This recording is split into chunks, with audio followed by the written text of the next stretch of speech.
comment la bande ko susu banda ko susu baso ko bimela okondima te ke bande ona so basi to pe mibala ko bisika wana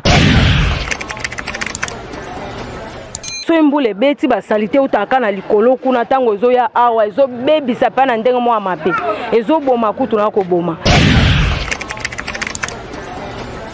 so ndeko so caméra na ko zula bino kuna mpandi bandako o nyonso ezaki bato bazalaki mais na minute o bato bazate pona nini makelele sabota bandako ya bato ya ba niveau na niveau 0 donc ko imaginer bandi bolé ta atalela biso pourtant to dinda ki ba pesi biso ata eloko te mais kaluka bazwa ki biloko ba ko fertile bantu so normalement ma ekotela biso eza ya makelele te terrasse o basala kotoyo nde yango basala kango bien te ya mama biso awa na makelele biso le to somba ki mapango yo toza ko dinda te o nyonso bozomona oyo eza kaka makelele o nyonso bozomona lupango ezaki na antenne mais ozoyeba ngo te woni bo ngwana ba mai ekota tuma makelele vraiment ekota raté tellement terrasse o nde basala kango awa tozalaka boyete liboso ezalaka nango terrasse ezalaka na badali o te to banda basala ngo bien te nde ba mai sko moi makelele eboyaka comment ko refouler ba mai ko dinda te banda ko ezaka normal makamno so kimia siko banda batela biso terrasse oyo na likolo kita ndo moni tokoma kolela bweta banda kundenge sila batu bakima ndo batu bakufa pona maya makelele oyo yango tozo senga na leta asunga biso po nini terrasse oyo baya ko bongisa yango po batu bazonga mapangu na bango kimia ekota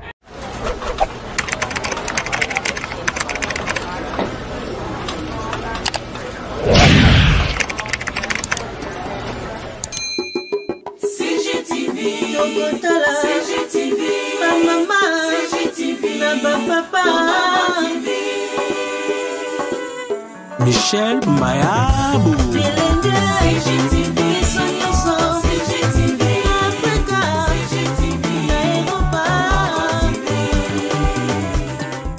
Mbote topé bonjour ici que soit bibino bande ko na biso nyonso bozali kolanda biso na Congo Gold Télévision ezali ya bino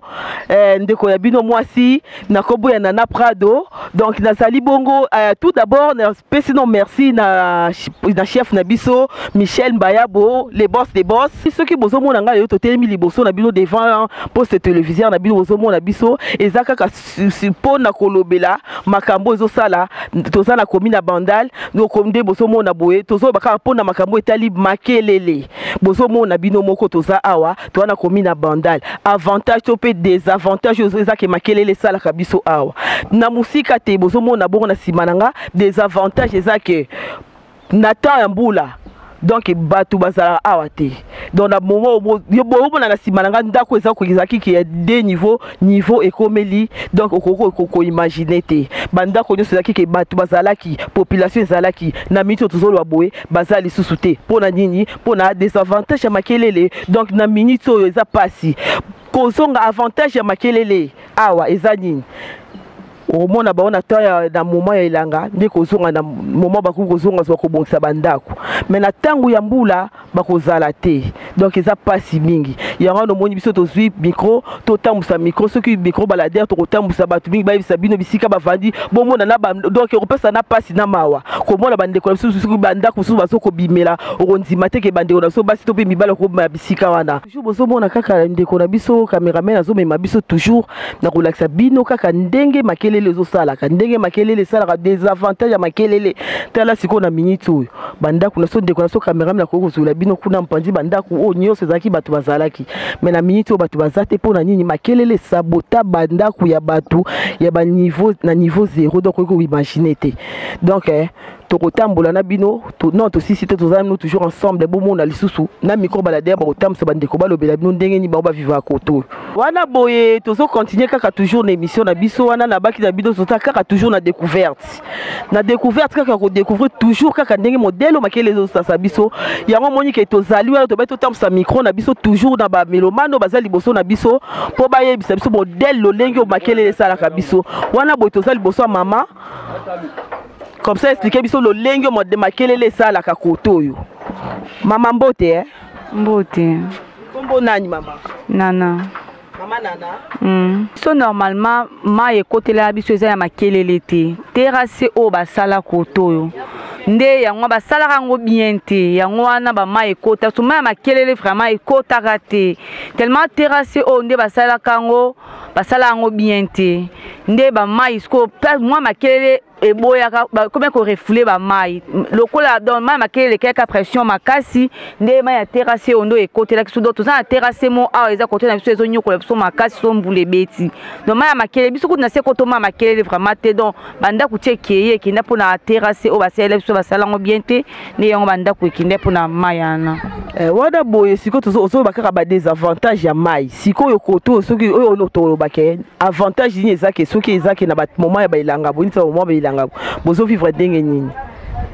on a moni peke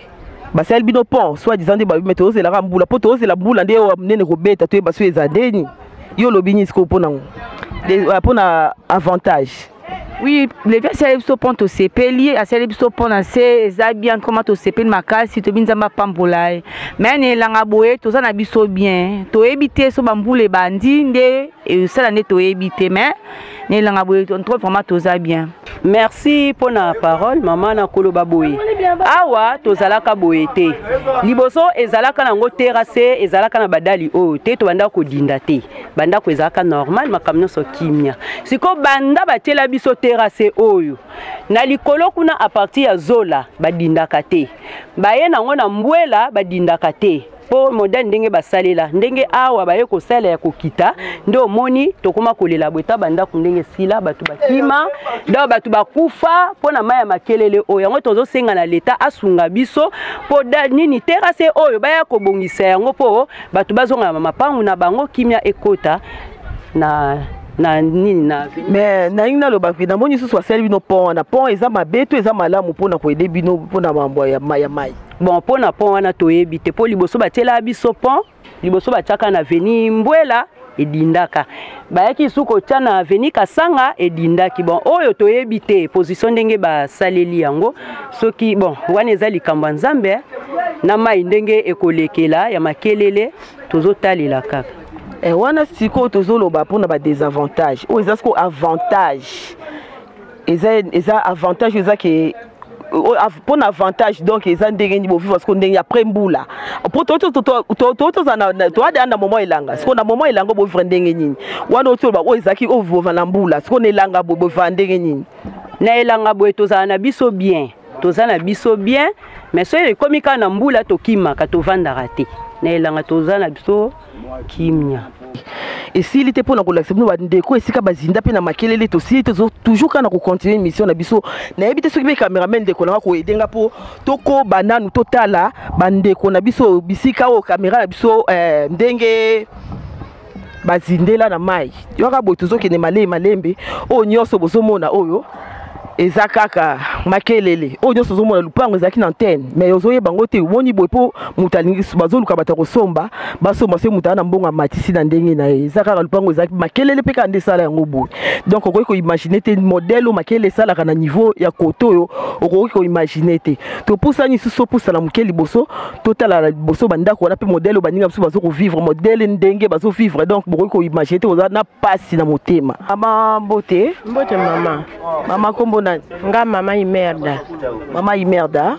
mama toza kaka pona ko découvrir kaka makambo mai kaka toza to yebisa biso des avantages nini o makelele sala kabino na tangwa mbula bo vivra ndenge nini pona mbula po to mwa banda ko se koye bukani yo pesa yo yebisa bango nanu na bando da so ba libanda bazolanda bino mama biso awa na makelele biso le to somba ki mapango yo toza ko dinda te ezaki mwa terrasse moko ya mukie na mwa terrasse wana muke wana to katisa na biso pe na babalabala to kende mbula ta ebeti to godinda te ba ye o basala biso terrasse kosala basali biso terrasse bazwi maya sekture kuna likolo maya wenza ya bambole jwa maya mavungu jwa maya yinga jwa maya prison nyonso badresse epana biso mai soke ye terrasse tondi moye mai leka na makelele ezate makelele ya bombe docteur ba ke terrasse za muke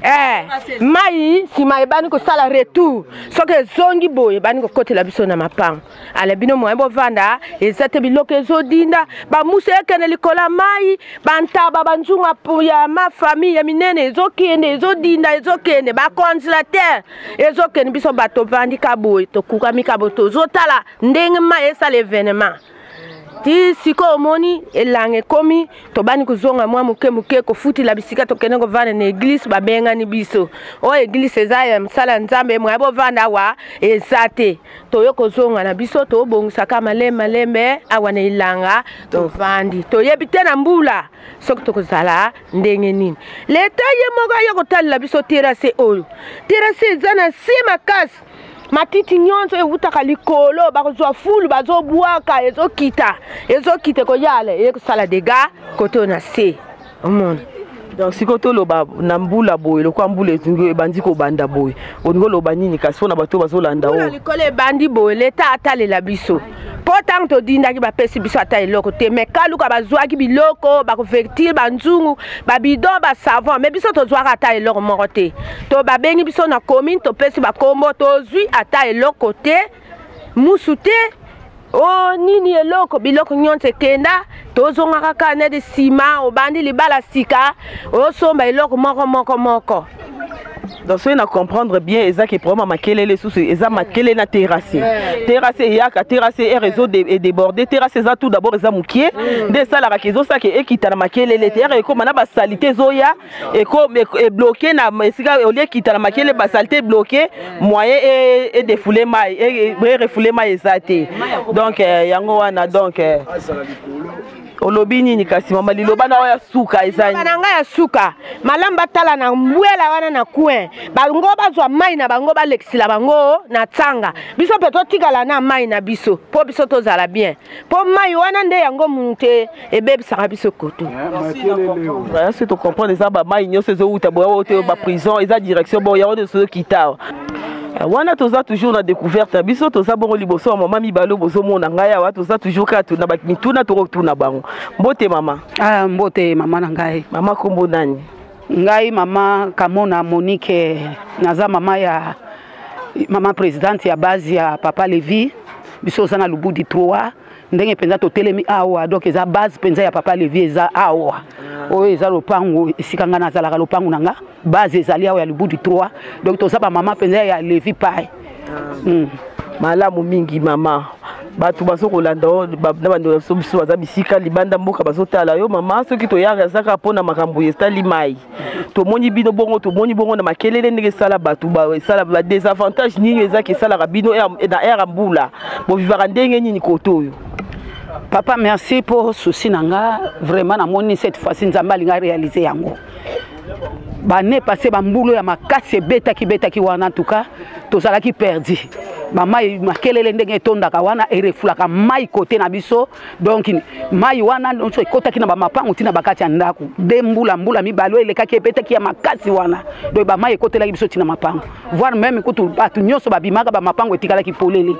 yango wana susi na biso ezalaki baye kosalela biso terrasse mais terrasse yango basalela biso terrasse eza bouché terrasse eza ya kotonda pona nini po makelele tangu mbula ebetaka makelele mataka niveau zelo yaka makasi makelele mati alors so makelele mati moye ka niveau oye kitsamai na makelele eza to komona ekomi ko refouler mai parce que makelele aza ya komata donc to baboka niveau za muke par rapport ya nini ya makelele ka niveau ndenge basalela biso peza muke po ezaki na semingi bon ese salamaki to mona ndenge musute mais siko susi na biso papa ezali ke bakirele biso makelele zonga na se ndenge tokutelaka yango tango tosomaka mapango ya kotoyo tokutaka nango a 10 à 20 mètres na soso tala makelele boye na se mais sikoyo zelo ndenge akoma ko uta kuna likolo soki mbula ebeti ezomema zelo wana ndenge ezo ekunda makelele sikoyo ekomi niveau moko na mapangu na biso. Alors soki mbula ebeti moye sikoyo terrasse reflet mai na makelele eza te, mai nyonso makelele eza ya komata, mai nyonso ezozongela biso. Alors tellement pe makelele eza ya koboucher, alors mai nyonso ezokota tina mapangu tina bakati ya ndako. Mais maman balobi ke bino moko bozona ba terre ya dina bino bombo zaki ba salité na bino mo mapangu bomo boka na bino liboso après le kadango bomo mo na lokwa poubelle na bino. Bon papa wana penza ozana raison. Biso tozo futande masumu ya batu ya likolo boye. Côté ya bazola, côté po prince bimati 24 na zola. E bimi boye se couture bimi ti balemba. Ndeki basala ki terrasse oyo. Fallait kutubati yango nyonso badali likolo. Mais ba côté kuna ya bazola likolo eza polele. Alors soki mbule beti batu basala ko so ba rapport awa. Soki mbule so beta ndeki mayele kana ba terrasse oyo tondi bazoya na basalite na bango na basaki, ba biloko na bango nyonso mabe bazo bwaka na kati ya terrasse. Siko biso awa lokwa batia badali likolo. Omona moyen salite wana leka ezate ezo kokangela biso po biso nde tozana suka na se. Biso nde tozana se na suka. Siko biloko bazo bwaka ba salite nyonso bazo bwaka oyo biso tozo sibir awa eutaka likolo. Po biso tozana se pa ibo tozaka na souci ya terrasse na biso. Tozala ka soki to kombo ba salite na biso to keno bwa ngo juste na se. Kuna na makelele na fulu wana ozomona na se. Mais bato ya likolo ba kotisa ka na terrasse. Alors tango ekoyia na mbula ezobeta tellement pe terrasse eza ya koboucher. Omone kangami a partir ya coin à partir ya moli boso wana omone kangami e boucher terrasse omone avoir même na badali na pression ya mai na ya salité omone comme tombola na badali comme bebisa badali omone badali comme mitenga pression tellement l'équipe makasi ke mai eza na puissance ya l'équipe tellement eza na direction mususu te yango wana eza yango wana donc yango wana souci na biso kutungana ngana lobela ngo papa et pas ya papa Gentini Ngobila po ba député nyonso baleka a papa même les rezaki kini propre to comme tina commune biso bandali ngayo na lelela likambo terrasse to beta soki secto na mama moko autokufa ya ina ne tozako kende tina kini propre mama wana ya na ba caméra na ye na ba biloko ne to kita na ye akoma tipa ye moko popendani gouverneur bon mais c'est bandali ne to kende ko société pona makambo terrasse po ba kirele biso terrasse atindela biso kini propre zakana jeune fille moko boya zalaka na nuana aye na ba caméra na yazo filmer banana CCC ko banda kuna liboso azo filmer tito ye na ye boye atani ndenge terrasse pesa ki mabeza ki penya ko boucher parce que l'air wana ezaki ya mbula tomati na ye tina zola atali ti place banini nyonso eza azui bon not bon to mona pe le côté to mona réaction mon côté si lelo baba parce que batu nyonso ezala ya ba fondation ezala ba wapi na lela ka pona likamna biso terrasse parce que ngalo pangu nga yango et sika base ya papa leveza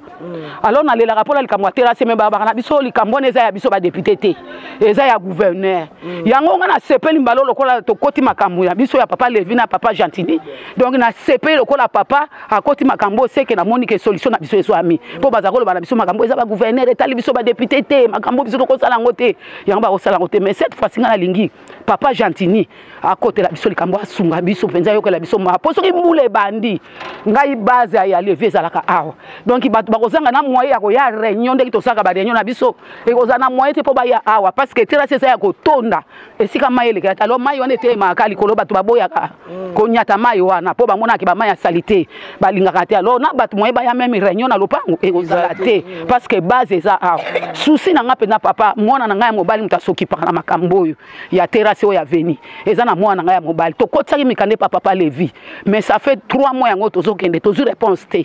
tozu réponse mwana betisa mikanda na ya futa $10 betisa mikanda na machine to kende inde to sala 2 tours papa Levi to kotisi mikanda balobi ke bon problème ezate o tie numéro ya appareil ya ndimi alobi alors to mona suite te réponse te le côté moi na kuta za ko se déranger cette fois-ci na sala kiye ba kuta na papa cordon mais lokolo sali boso ki makambo ngwe bandi po yende mutaza responsable ya veni pona makambo terrasse eza mwana ngai mobali aza pasteur ya mona sepeli makasi papa Gentini o sunga biso pona likambo terrasse mais faut ba kire souci na biso problème na biso na faut ba kire makelele yozo beta makelele ozo c'était mingi poso beta baba kiri no makelele et puis ya kire sous terrasse pour makelele ndeza base vena ke on de sala ke mai pe reflet et couler bien bien donc boso papa Gentini et loko na ko senga yo penza bo kire biso makela kitana se soka kitena se sima ba kire biso terrasse wana nde ko zala mbala moko mai même ayena salité tango azo bua ka mbala moko na makelele ezo mema mbala moko mais soki o kire terrasse otiki makelele eza musala mpunda po kuna makelele zelo yaka na maya mbula e bantsaka makelele mona eleki na niveau terrasse yango nde nangaka naloba merci papa sunga biso kaka susi na biso yango wana boye bandeko boyoki mama ya biso ndenge alobi tout précisément vraiment azoko s'adresser mingi na Levi Pai na bourgmestre na biso Gentini Ngobila wana eza ba devoir na bino papa donc na mopanzi na nga susu tomoni mama aza wana mama mbote kombo nani mama nga Bijuniota toza wana kaka tozaka mpona bino kaka mama tozomona kaka bamakelele modele esali bandako ezalaka milaye ekomi mikuse tozoyeba te sikoyo avantage nini bozalaka désavantage nini bozalaka nango na ere ya mbula na ere ya mbula bovivaka ndenge nini na ere ya mbula tovivaka bien te soki mbula ebeti basalite eutaka na likolo nyonso biso sikoyo tosibika conséquence nango esalaka ke retour ezonga boye alors so retour ezongi bamai wana ezokota na bandaku ezobebisa biloko ezoboma mpe bana en tout cas esala bien te ndenge basalelaki caniveau yango basaleli yango mpenza na ndenge ya se ifaye basalela yango na ndenge ya likolo depuis mpe tokotisa demande ndenge mama alobaki ke tokenda komona bakonzi po ete baya basunga biso totikala komona mutu te alors nga naza mama ya les actions naye komona papa Gentini Ngobila naye komona pe Levi Pai yango naye kosenga na bango mibale ete basunga biso batindela biso batu bayeba ndenge nini ya kokire caniveau oyo ya kokire pe makelele ndenge ezalaka na se bakire yango mpona tomona yango na se ndenge ezalaki basalite wana soki eye eleka na bien mpona biso mpe tozala bien naza mpenza na mingi ya koloba te aussi je pense que nelanga boye boza na bino bien boza kimi na elanga tozalaka bien tozalaka pe propre omoni yo moko ti mais so embula ebeti basalite utaka na likolo kuna ntango ezoya awa ezobebisa mpe na ndenge mwa mabe ezoboma kutu na koboma alors yango naosengaka na Gentini asalela biso grâce atindela biso bato bayeba ndenge nini ya kosunga biso. Ok. Toujours bozoyoka bino mo bosi koyoka kaka modèle tosali mpona découverte na biso toza naka tozo continuer tokobona suka. Bon, toza de loka koloba te beaucoup kaka de boyoki ke ba s'adresser mingi na Gentini Ngobila, gouverneur de la ville. Donc weza makambu na yo papa ya na biso te donc weza ba charge na yo. Donc plus na mwana na yo Levi Pai. Donc Levi Pai ba charge ezoya doit toza dans des bandeli. Donc weza ba charge na yo. De ndo rememango pa bourgmestre. Donc toi na mingi robate toko na suka na pesi bongo mbote na bato nyonso basi kolanda biso émission na pesi bongo na Esagaya moi Esagaya Stella donc moi ça mwindu dans la pesi bote belé sans oublier Magali Singa na mone na simakuna donc ma fille a bien quoi bato nyonso wana so libanda mboka bato so bien bolanda ba soutien bo s'abonner toujours na chaîne wana massivement tozana rapport na bino to sili kolobela te ba découverte c'est belé to redécouvrir mamsu sa sika o ezoya sima donc na suki wana merci beaucoup. Ciao.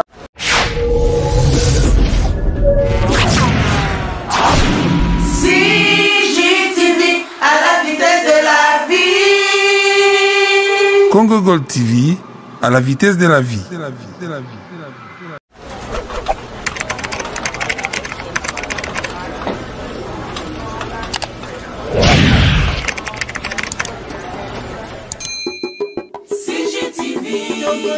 CGTV, ma maman, CGTV, ma papa. Michel Mayabou. CGTV.